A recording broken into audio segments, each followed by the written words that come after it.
उस यीशु के अजीम और जलाली नाम में आप सबकी सलामती हो। मेरा नाम रज़ा इरशाद है और मैं खुदा का शुक्र करता हूँ इस मौके के लिए, और खुदा उनका शुक्रगुजार हूँ भाई शुएब और उसकी सारी टीम के लिए जिनकी वसासत से हम ये सब कुछ कर पाए और खुदा उनके कलाम को हम आप तक पहुँचा रहे हैं। हम इस बात के लिए खुदा का शुक्र करते हैं। आए आज खुदा उनके कलाम में से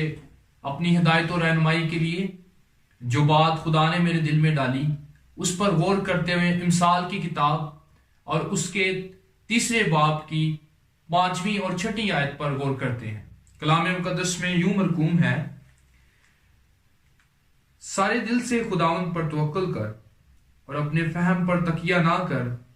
अपनी सब राहों में उसको पहचान और वो तेरी रहनुमाई करेगा। खुदा उनका पाक कलाम पढ़ा सुना जाना हमारे लिए बाइस से बरकत हो। इससे पहले कि मैं इस हवाले की तरफ आऊं और बात करूं, और मैं आपको ये बताना चाहता हूं कि जो लिखारी है इस किताब का, वो इस पूरे किताब के मफहूम को और इसके कॉन्टेक्स्ट को यूं बयान करता है कि वो हिकमत की बात करते हुए जो है वो हर एक जो है इमसाल के अंदर हिकमत की बात करता है, और इसके साथ साथ उसका जो मेन पर्पस है वो ये है कि हमें पता चले कि हम किस तरह से हिकमत की तलाश कर सकते हैं और किस तरह से उसमें जिंदगी बसर कर सकते हैं। और इसका जो फौरी सियाको सुबाक है इन हवालों का वो ये है कि जो लिखने वाला मुसन्निफ है वो इस बात को बयान करता है कि हम किस तरह से अमन में रहकर उसकी बरकतों को एंजॉय कर सकते हैं और किस तरह से हम अक्लमंदी के साथ अपनी जिंदगी को बसर कर सकते हैं। तो इसमें हम 3 बातों पर गौर करेंगे इन 2 आयात में। पहली बात वो ये है ईमान,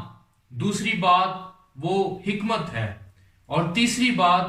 खुदा को जानना यानी नोइंग, और उसके साथ साथ सबमिटिंग, खुदा की हुजूरी में अपने आप को पेश कर देना है। पहला जो नुक्ता है, उससे पहले मैं आपको यह बताना चाहता हूं कि जब हमने इस पहली आयत को पढ़ा तो वहां पर लिखा है अपने सारे दिल से खुदा पर तवक्कुल कर। पहली बात जो है वो दिल की जा रही है, यानी कि फोकस दिल की तरफ लगाया जा रहा है। जो लिखारी है वो दिल की तरफ फोकस लगाता है, और दिल जो है वो इंडिकेट कर रहा है हमारे जो सेंट्रल एरिया है हमारी बॉडी का, उसकी तरफ निशानदही है। और यकीनन जो दिल है, अगर वो दिल पूरी तरह खुदा के साथ अटैच हो जाता है, अगर उस दिल के अंदर पूरी तरह खुदा के लिए मोहब्बत पैदा हो जाती है, तो ईमान ऑटोमेटिकली जो है वो मजबूत होना शुरू हो जाता है। ईमान के अंदर बलूगत पैदा होना शुरू हो जाती है। और जो दिल है वो सेंट्रल पार्ट है हमारी जो है वो बॉडी का, और इसी के जरिए से जो है वो हमारे जज्बात और तमाम तर चीजें जो है वो कंट्रोल की जाती हैं। और इसके बाद जो वो बात करता है कि अपने सारे दिल से खुदावन पर तवक्कुल कर।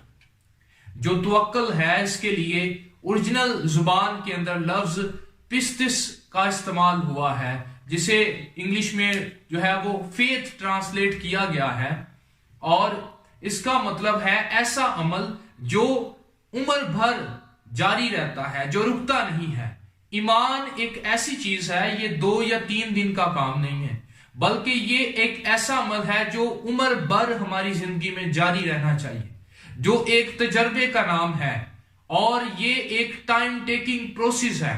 जिसके नतीजे में हम जो है वो तजर्बाती तौर पर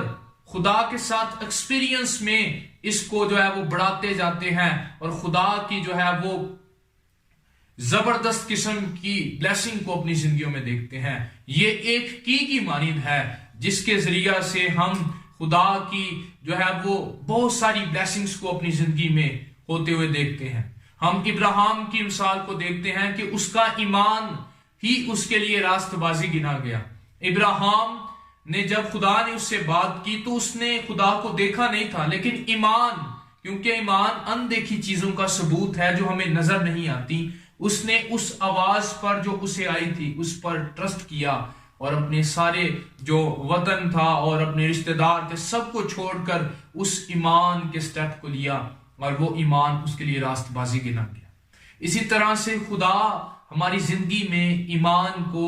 جو ہے وہ تجرباتی طور پر دیکھنا چاہتا ہے. اور اسی طرح سے ایک اور ڈکشنری کے مطابق ایمان ایک ایسی قائلیت ہے جو ہمیں سننے سے، کسی چیز کے سننے سے پیدا ہوتی ہے، اور وہ جو ہے وہ یقیناً ہم جب خدا کے کلام کو سنتے ہیں تو کلام مقدس کے سننے کے وسیلہ سے، خدا کے وعدوں پر غور کرنے کے وسیلہ سے ایمان ہماری زندگی میں جنریٹ ہونا شروع ہو جاتا ہے، پیدا ہونا شروع ہو جاتا ہے. اس لیے اپنی زندگی کے اتار چڑھاؤ میں، اپنی زندگی کے مشکل حالات میں یہ نہ سمجھے کہ خدا کام نہیں کر رہا، یہ نہ سمجھے کہ خدا نے اپنا کام کرنا چھوڑ دیا ہے، بلکہ اس بات کو یاد رکھیں کہ خداوند جو ہے وہ ایماندار کو پسند کرتا ہے. ہمیں اس بات کو یقینی طور پر اپنی زندگی میں رہنا ہے کہ خدا موجود ہے اور اپنے طالبوں کو بدلہ دیتا ہے. کلام مقدس میں لکھا ہے کہ بغیر ایمان کے اسے پسند آنا ناممکن ہے. خدا کے پاس آنے والے کو پہلی بات یہ کہ یقین ہونا چاہیے کہ خدا موجود. اپنی زندگی کے سرکمسٹانسز میں، اپنی زندگی کے مشکل حالات میں اس بات کو یاد رکھیں کہ خداوند موجود ہے اور وہ اپنے کام کو جاری کیے ہوئے ہے، وہ اپنے کام کو کر رہا ہے. ہاں، ایک ٹائم درکار ہے. ایمان یہ ہے کہ آپ دعا کرتے رہیں ان باتوں کے لیے، ان چیزوں کے لیے، اور ان تمام تر جو ہے وہ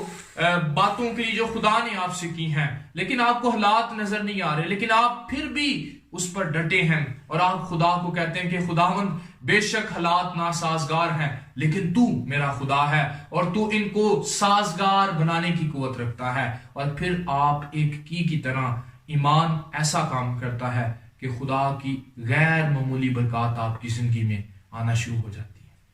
آج آپ اس بات پر غور کریں کہ میں کس قسم کا ایمان خدا پر رکھتا ہوں. کیا میرا ایمان تجرباتی ایمان ہے یا نہیں؟ اور دوسرا جو نقطہ ہے وہ حکمت کا ہے. کلام مقدس میں لکھا ہے کہ اپنے فہم پر تکیہ نہ کر. بعض وقت ہم اپنی حکمت پر اور انسانی فہم پر جو کہ محدود ہے اس پر تکیہ کرتے ہیں، اس پر ٹرسٹ کرتے ہیں جو کہ محدود ہے، جو ختم ہو جاتا ہے. لیکن کلام مقدس میں لکھا ہے کہ خدا کا خوف علم کا شروع ہے. جب ہم خدا کے خوف میں اس کا جو ڈسپلن ہے اس میں زندگی بسر کرنا شروع کر دیتے ہیں اور فرسٹ پریورٹی اپنے خدا کو دینا شروع کر دیتے ہیں اور اپنے فیصلوں کو اس میں خدا کی مرضی کو شامل کرتے ہیں اور اپنے فہم کو پیچھے کرتے ہیں، خدا کے فہم کو آگے کرتے ہیں، تو خداوند ہماری زندگی میں ہم وہ فیصلے کرتے ہیں خدا کی قوت سے، اس کے فہم سے، جو ہمارے لیے برکت کا باعث بنتے ہیں. اور اسی طرح کا فیصلہ بائبل مقدس میں ساؤل بادشاہ نے کیا. جب امالیکیوں سے جنگ کے نتیجے میں خدا نے اس سے کہا کہ تو ان تمام تر چیزوں کو تباہ برباد کر دینا، تو ان کی کسی چیز کا لالچ نہ کرنا. لیکن کیا ہوا کہ ساؤل بادشاہ نے ان کی چیزوں کا لالچ کیا اور اچھی اچھی چیزیں اپنے ساتھ لے آیا. تب ہی راستے میں سمویل بادشاہ، سمویل نے جو ہے وہ خدا کا کلام اس پر نازل ہوا اور خدا نے اس سے کہا کہ اب تو ساؤل کو کہہ دے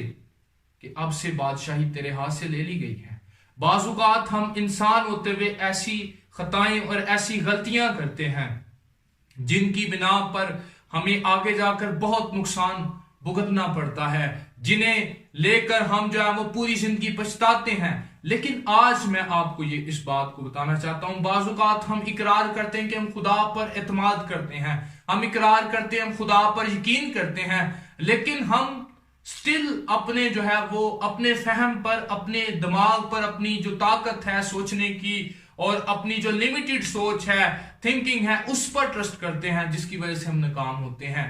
آج وقت ہے کہ اپنی سوچ کو پیچھے کریں، اپنی زندگی میں اول درجہ اپنے زندہ خدا کو دیں، تاکہ آپ کی زندگی میں جو لیے گئے فیصلے ہیں خدا کی مرضی کے مطابق ہوں اور آپ کی زندگی جو ہے وہ بہتر سے بہتر ہوتی جائے. آپ کو ان فیصلوں سے پچھتانا نہ پڑے، بلکہ آپ جب انجام پر پہنچے تو آپ خدا کا شکر کریں کہ خدا تیرا شکر ہو کہ میں نے یہ فیصلہ اپنی زندگی میں لیا. آج اس بات پر غور کریں، کیا آپ اپنی حکمت پر تکیہ کیے ہوئے ہیں یا آپ خدا کو پریورٹی دیتے ہیں، خدا کو پہلا درجہ دیتے ہیں اور خدا کی حکمت کو اپنی زندگی میں مانگتے ہیں؟ اور اس کے ساتھ ساتھ جو ہے وہ जो तीसरा नुक्ता है, हर बात में, हर चीज में खुदा को पहचानना, खुदा को जानना, ये बहुत जरूरी है। इसके साथ जो है वो अपने आप को सबमिट करना, अपने आप को पेश करना खुदा की हुजूरी में कि खुदावंद मैं कुछ नहीं हूं, जो कुछ भी है तू है। और जो इसके लिए लफ्ज इस्तेमाल हुआ है असली जुबान में, वो उसकी ट्रांसलेशन इंग्लिश जुबान में की गई है एक्नॉलेजमेंट का लफ्ज इस्तेमाल हुआ है, जिसका मतलब है कि ऐसी फेलोशिप खुदा के साथ जो कैजुअल फेलोशिप ना हो, जो आम और मामूली फेलोशिप ना हो, जो रस्मी फेलोशिप ना हो, बल्कि ऐसी फेलोशिप हो जिसमें आप खुदा के साथ तजर्बाती जिंदगी गुजार रहे हों, आप खुदा के साथ जबरदस्त तरीके से जुड़े हों और खुदा में बढ़ते जाएं और तरक्की कर रहे हों। खुदा ऐसी फेलोशिप आपसे चाहता है, यानी कि आप अपनी जिंदगी के छोटे से छोटे और बड़े से बड़े काम में खुदा को आगे करें और अपनी दूसरी चीजों को पीछे करते हुए आगे बढ़ें। और इसके बाद इसका यह भी मतलब है कि खुदा की दी हुई डायरेक्शंस को फॉलो करना, उसकी दी हुई सिमत को फॉलो करना, जो खुदावंद आपकी जिंदगी में चाहता है आप उसे करें और उसकी डायरेक्शंस को फॉलो करें, और इसके साथ साथ उसके डिसिप्लिन को, उसके रूल्स को अपनी जिंदगियों में जारी होने देना, उसके अहकामात और उसके कवानीन के मुताबिक जिंदगी बसर करना। जैसे दाऊद ने की, जब अमालिकियों के साथ जंग के नतीजे में उसे जो है वो बहुत बड़ा नुकसान हुआ और लोगों का गुस्सा इस हद तक था कि लोग उसे पत्थरों से मारना चाहते थे, संसार करना चाहते थे, लेकिन उसने ऐसे हालात में, जब वहां पर लिखा है पहला शमूएल उसके 30वें बाब की जो है वो 8वीं आयत में लिखा है कि दाऊद एक बड़े शिकंजे के अंदर था, लेकिन उसने सारी बातों को पीछे करते हुए खुदा की डायरेक्शंस को फॉलो किया और खुदा के रूल्स को अपनी जिंदगी में अपनाते हुए उसकी हजूरी में गया और उसने उससे खुदा से पूछा कि खुदावंद अगर मैं उन पर हमला करूं तो मैं उनको जो है वो शिकस्त दूंगा या नहीं। खुदा ने कहा तू जा, और वही लोग जो उसके खिलाफ तो उसे मारना चाहते थे, खुदा ने उन्हीं लोगों की नजर में दाऊद को सरफराज किया और अपना सारा मालो-सबाब वापस ले आया। खुदा चाहता है कि आप भी उसकी डायरेक्शंस को फॉलो करें। खुदा चाहता है कि आप भी उसके रूल्स और उसके डिसिप्लिन्स के नीचे जिंदगी बसर करें, ताकि आप भी अपनी जिंदगी के मुश्किल हालात में, परेशानियों में आगे की तरफ बढ़े, ना कि पीछे जाते जाएं। और फिर जो है वो आखिरी नुक्ता ये है जिसके साथ इस पॉइंट का मैं एंड करूंगा, वो ये है कि खुदा का कलाम, बाज वक्त कुछ ऐसे प्रीचर्स होते हैं, कुछ ऐसे लोग होते हैं जिनके मुताबिक जो है वो अगर हमने यीशु मसीह पर ईमान लाया है तो हमारी जिंदगी में मुश्किलात और परेशानियां नहीं आएंगी। ऐसी बात नहीं है। खुदा का कलाम हमें इजी लाइफ की श्योरिटी नहीं देता। खुदा का कलाम ये नहीं कहता कि यीशु पर ईमान लाओ तो आपकी जिंदगी बहुत आसान हो जाएगी, आप ठीक हो जाएंगे, आपकी जिंदगी में जो है कोई मुश्किल नहीं आएगी, बल्कि ये मुश्किल और जो है वो कठिन रास्ता है। और लेकिन इस बात की खुदा का कलाम श्योरिटी देता है कि अगर आप खुदा पर ईमान रखते हैं तो खुदा आपके उबड़ खाबड़ रास्ते को, खुदा आपके मुश्किल सफर को आसान बनाने की कुव्वत रखता है। खुदा आपके साथ खड़ा है। खुदा कभी आपसे दस्तबरदार नहीं होगा और ना कभी आपको छोड़ेगा। इसके हवाले से मुझे एक हवाला याद आ गया रोमियो के खत में से, उसके 8वें बाब की 28वीं आयत है कि सब चीजें मिलकर खुदा से मोहब्बत रखने वालों के लिए भलाई पैदा करती हैं। आए इस इंसाल की किताब में हर एक बाब में एक वादा मौजूद है और खुदा ने कहा कि मैं तेरी रहनुमाई करूंगा, मैं तुझे बरोमंद करूंगा, मैं तुझे बरकत दूंगा, मैं तेरे साथ रहूंगा अगर हम सारे दिल से खुदा पर तवक्कुल करते हैं, अगर हम खुदा की विजडम को अपनी जिंदगी में मांगते हैं और अपनी मर्जी से नहीं, अपनी अंडरस्टैंडिंग से नहीं, बल्कि खुदा की मर्जी से फैसले करते हैं और फिर हर एक बात में उसकी डायरेक्शंस को फॉलो करते हैं, उसको अपनी जिंदगी में इजाजत देते हैं कि वो आपके हालात को कंट्रोल करे। आप खुद ऐसा नहीं कर सकते, लेकिन अगर आप खुदा की जो है वो कुव्वत को इजाजत देंगे, खुदा को इजाजत देंगे तो ऐसा मुमकिन है। खुदा इस जो है वो कलाम के वसीला से आप सबको बरकत दे और ये कलाम आपके लिए, आपके घरानों के लिए बाइस से बरकत हो और ब्लेसिंग का वसीला बने।